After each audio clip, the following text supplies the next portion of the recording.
everyone, welcome back to my channel. On today's tutorial I'm going to be showing you how to restore call history on your Android device. Now guys, do you have that deleted call history and you want to restore it? You want to stick to the end of this video. Now the first thing is to tap on settings, and then guys, you are going to be scrolling over to where you see accounts and backup. Now tap on it. On restore data,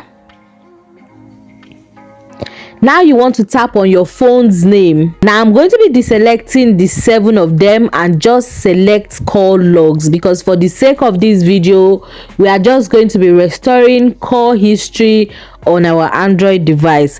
Now after tapping on that, you want to click on restore.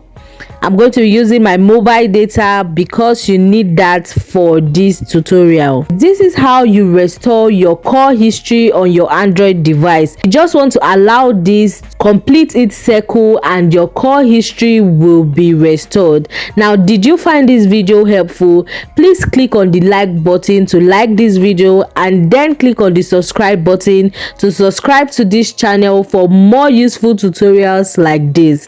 Now see you in my next video. Bye.